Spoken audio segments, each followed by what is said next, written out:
É maravilhoso estar com você. Neste vídeo vamos discorrer sobre os desafios econômicos e diplomáticos enfrentados pela China devido às suas políticas comerciais agressivas e outros erros de política interna e externa. Aqui estão os pontos principais.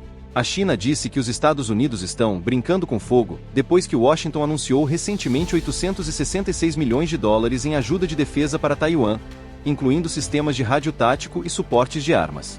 Em uma tentativa de dar mais força à sua casca, o regime está investindo cada vez mais do dinheiro suado dos impostos do povo chinês em um desastre militar que, mesmo em estágio de planejamento, está tornando suas vidas mais difíceis. As tarifas, sanções e controles de exportação dos Estados Unidos e da União Europeia estão restringindo a economia e as oportunidades de emprego da China. Eles são uma resposta direta aos planos do regime de invadir Taiwan, bem como suas outras agressões semelhantes. Se essa invasão ocorrer, as contramedidas econômicas entrarão em overdrive. As exportações chinesas para os Estados Unidos, Europa e Japão, as maiores economias do mundo, além da China, podem secar quase completamente. Para onde iriam essas exportações? Para quem as fábricas chinesas voltadas para exportação produziriam então? As duas principais opções são o que Pequim chama de Sul Global e o que costumava ser chamado de Terceiro Mundo ou países em desenvolvimento. E 2.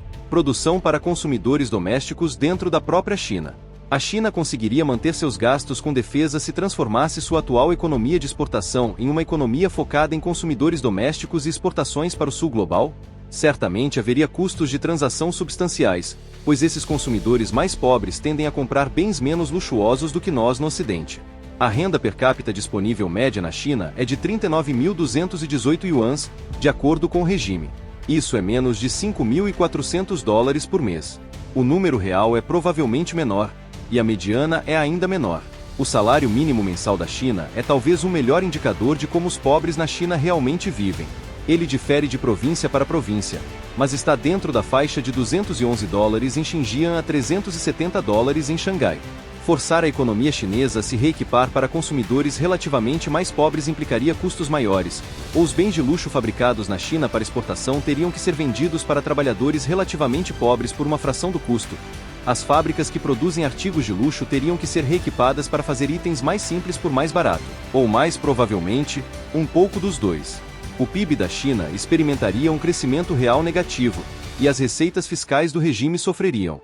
Os salários reais provavelmente diminuiriam, o que aumentaria a instabilidade social. A solução para isso exigiria maiores gastos sociais do regime, o que diminuiria as receitas disponíveis para gastos militares.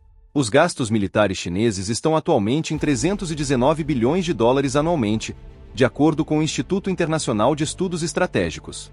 Esse orçamento vem de impostos do governo central de 10,24 trilhões de yuans, 1,4 trilhão de dólares. Esses impostos, por sua vez, dependem do PIB da China de 18,3 trilhões de dólares. Um PIB chinês menor significa menos receita tributária, menos gastos militares e, portanto, menor probabilidade de guerra.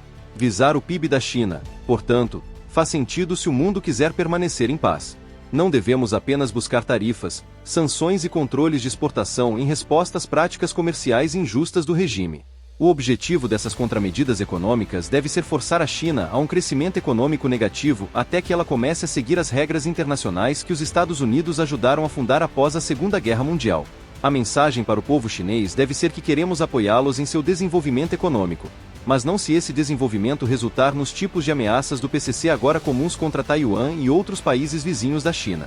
Sair da armadilha do PCC exigirá que o povo chinês, no mínimo, assuma algum controle de seu futuro e force o regime a encerrar sua agressão no exterior. Isso poderia exigir um Gorbachev chinês que pudesse conduzir o navio de Estado da China para longe de uma colisão desastrosa com o Ocidente. Isso seria encorajado por meio de protestos mais não violentos do próprio povo, tanto dentro quanto fora da China. Idealmente, esses protestos deveriam ser em uma forma pela qual os próprios manifestantes escapassem da punição. O movimento por uma democracia de mercado chinesa não precisa de mais mártires. Dessa forma, as elites na China e um grande número de pessoas comuns podem conduzir o país em direção à democratização e à reforma de mercado com o mínimo de sacrifício de sua parte. Mais de 440 milhões de chineses já renunciaram a qualquer associação com o PCC, de acordo com o Centro de Serviços Globais para Abandono do Partido Comunista Chinês, uma organização voluntária que auxilia indivíduos a se retirarem do partido e rastreia o número dessas retiradas. Isso é um notável 31% da população da China. Essas pessoas, que juntas são mais de 4 vezes o número no PCC, poderiam compor o maior partido político do mundo. Eles estão, sem dúvida, liderando a China em direção à democratização e às reformas de mercado que provocarão o tipo de abertura econômica entusiástica do Ocidente que implicará os melhores resultados para os bolsos e liberdades do povo chinês.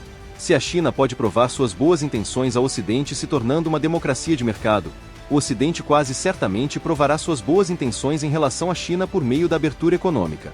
Então, a tensão entre Estados Unidos, China e Taiwan pode ser resolvida com reformas na China, lideradas por uma figura reformista, promovendo democratização e mercado livre. Isso poderia levar à paz e a uma abertura econômica mútua, dependendo de uma mobilização popular significativa na China. Esses são os fatos de uma perspectiva econômica na disputa da China por Taiwan.